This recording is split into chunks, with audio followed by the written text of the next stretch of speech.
Halo, selamat pagi teman-teman semua. Jumpa lagi bersama saya Revita. Jadi pada kesempatan kali ini saya akan menjelaskan materi terkait gambar proyeksi vektorial 3 dimensi. Oke, sebelum kita pelajari lebih jauh, alangkah baiknya kita mengetahui dulu definisi dari gambar proyeksi itu sendiri.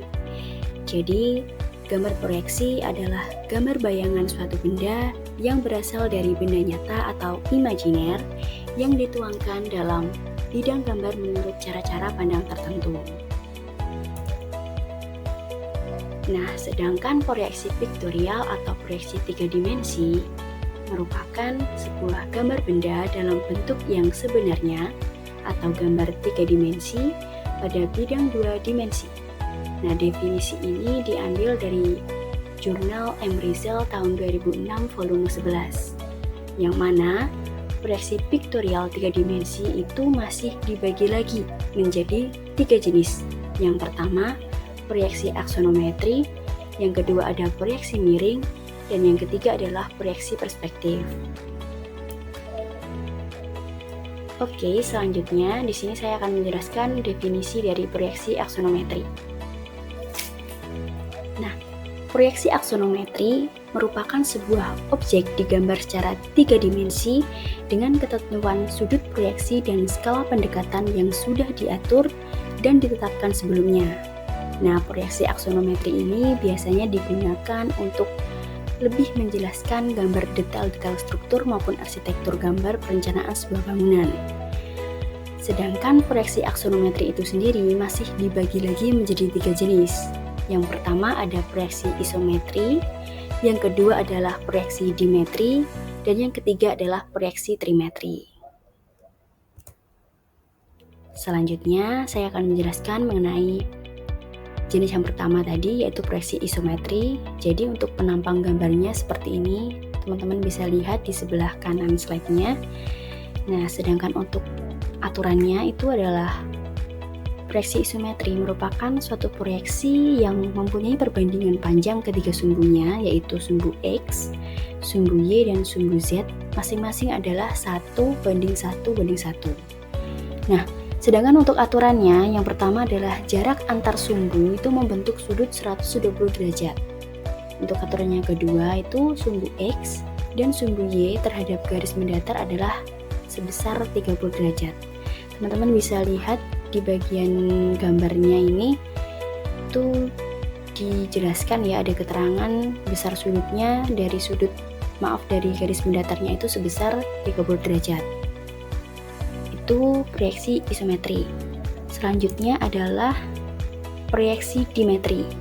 Nah, untuk penampang gambar yang di proyeksi dimetri ini sedikit berbeda dengan proyeksi yang sebelumnya ya. Untuk pengertiannya adalah proyeksi dimetri ini perbandingan panjang antara ketiga sumbunya, itu sumbu X, sumbu Y, dan sumbu Z, itu masing-masing adalah 1:1/1, teman-teman.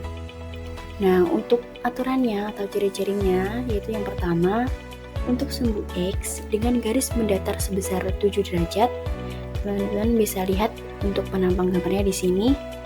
Untuk sumbu X dengan garis mendatar sebesar 7 derajat atau perbandingannya 1:8 ya. Dengan panjang sisinya itu merupakan A. Nah, panjang sisi dari sumbu X-nya ini itu A itu.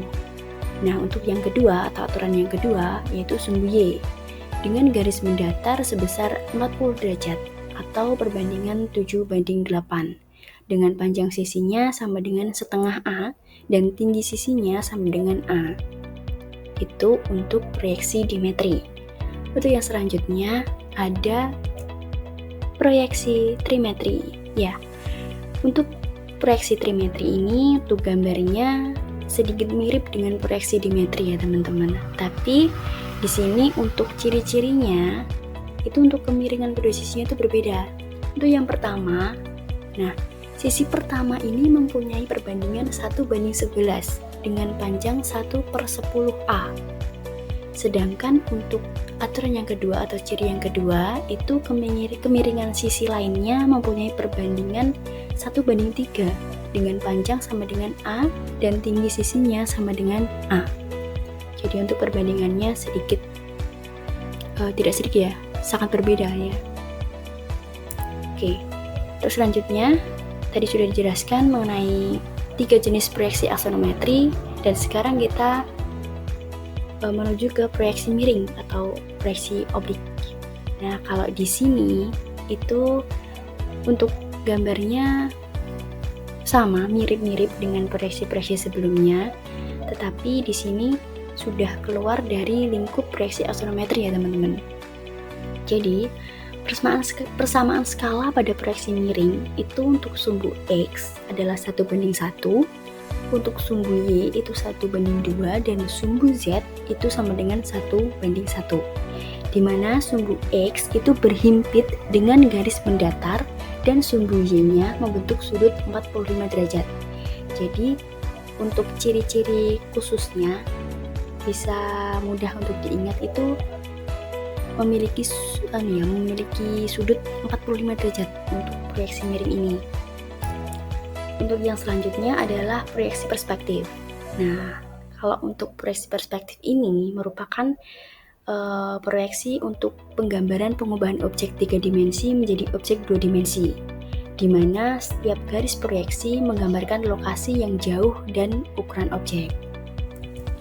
Untuk proyeksi perspektif ini terbagi lagi menjadi 3 jenis. Yang pertama adalah perspektif 1 titik hilang, yang kedua adalah perspektif 2 titik hilang, dan yang terakhir ada perspektif 3 titik hilang.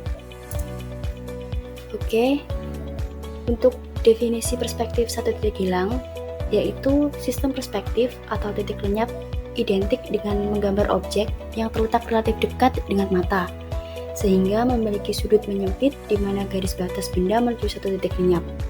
Untuk penerapan gambar ini biasanya banyak digunakan pada gambar desain interior. Nah, sedikit disinggung mengenai titik hilang atau titik lenyap tadi ya teman-teman. Jadi di sini adalah sebuah titik akhir dari penglihatan dalam gambar perspektif, di mana membentuk garis-garis sejajar hingga bertemu di tengah hingga bertemu di tengah dari ujung titik A ke ujung titik B. Seperti itu. Untuk contoh penggambarannya bisa dilihat di slide ini. Jadi di sini memang benar-benar hanya satu titik poin perspektif saja sebagai titik acuan untuk menarik garis sejajarnya. Biasanya diterapkan untuk penggambaran desain interior ruangan seperti itu. Oke, untuk selanjutnya ini ada perspektif 2 titik hilang. Untuk definisinya sendiri merupakan sistem perspektif 2 titik lenyap yang identik dengan menggambar objek yang terletak relatif jauh dengan posisi seorang atau tidak sejajar terhadap mata pengamat. Untuk penerapan gambar ini banyak digunakan pada gambar desain eksterior. Nah, untuk contoh gambarnya itu bisa dilihat teman-teman pada slide ini. Di sini ada 2 point perspektif ya, ada bagian titik kanan dan titik kiri. Nanti ditarik menuju ke garis vertikal tengah ini untuk membentuk sebuah benda atau bangunan yang akan digambar seperti itu. Untuk penerapannya seperti itu, untuk gambar contohnya seperti ini. Dan yang terakhir adalah perspektif 3 titik hilang. Untuk definisinya merupakan sistem perspektif 3 titik lenyap yang terjadi jika objek terletak jauh di bawah atau di atas garis horizon, sehingga sudut pandang mata melebar ke segala arah. Sedangkan untuk penerapan gambar ini itu banyak digunakan pada gambar arsitektur bangunan yang serba tinggi.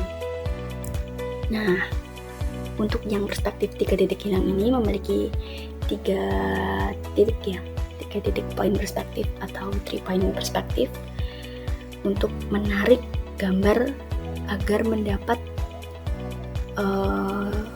pandangan seolah-olah gambar itu memiliki ukuran tingginya seperti itu. Untuk gambarnya bisa dilihat di slide ini, di bagian bawah ini. Untuk penempatan titiknya bisa dilihat di bagian gambar atasnya seperti itu. Oke, mungkin cukup sekian pemaparan materi dari saya. Kurang lebihnya mohon maaf, semoga materi yang saya sampaikan dapat bermanfaat bagi teman-teman semua. And see you, bye-bye.